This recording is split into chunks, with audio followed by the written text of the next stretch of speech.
What's going on, everybody? It's Papa Vic. Welcome to the build video. It's been requested for Hunter Ash, and in my opinion, Hunter Ash has a lot of damage output potential and a great survivability. And honestly, you can get that a lot with pretty much any hunter, but I feel like Hunter Ash is like my favorite right now as while experiment with other hunters, but he's going to be dealing damage mostly with his double barrel since he starts with the double barrel and he gets the weapon mastery for it. So really great early game potential for him. As a killer myself, you really can't do much to him in the early game because he has his exercise, his stability, and he just does so much damage when he starts off with the double barrel.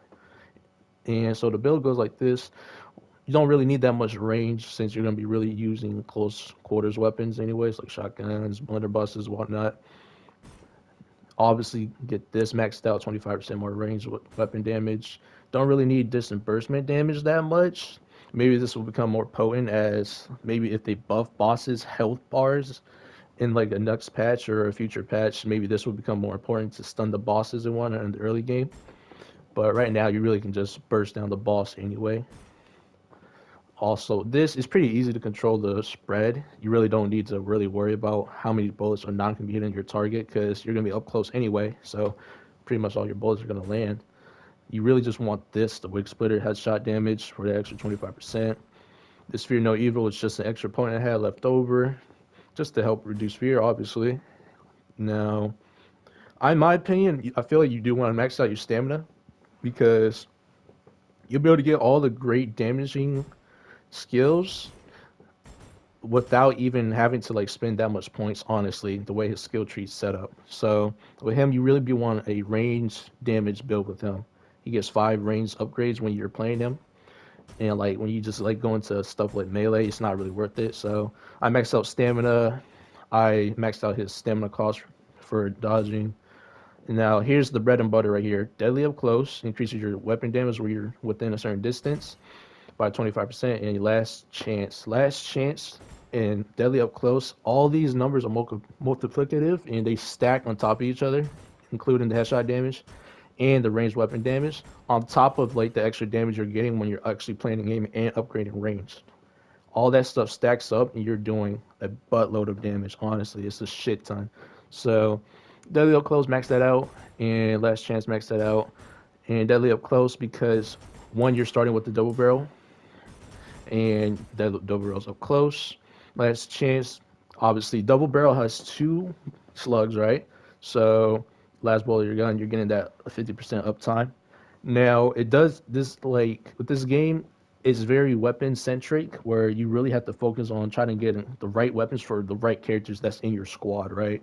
Let's say you have an Ed Gently on your team, you really want him to get the crossbow because he focused on crossbow. If you got Amanda Fisher on your team, you want to give her the pistols because she's focusing on the pistols, right? Stuff like that. So just keep that in mind when you're playing online to let other people have weapons, even if your weapon is worse than the weapon that's on the ground. But if you know there's a good pistol on the ground, let Amanda get that instead of you getting it as like a Ed Gently, for example, right? Or even as a healer. So you really don't need any other skills. You don't need the fear reduction. You don't really need the lone rope. You're not focusing on melee at all with the hunters, in my opinion, at least for Ash. And so you really just want to keep stacking and stacking that ranged weapon damage as much as you can. Abuse last chance. And as you'll see in the 100k damage build video that I did previously, I got a purple blunderbuss, which is absolutely perfect because if you look at the bottom left of your screen, you'll see the buff below your name.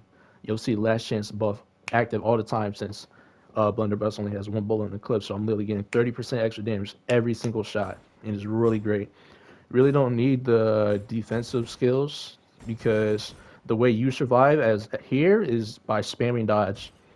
It's really easy to spam dodge, but you also need to do it strategically because like as a killer myself, if the survivor has their head towards me and I'm chasing after them when I'm possessed, all I do is wait for them to stop running, and then they have no stamina to dodge. That's when I start wailing on them.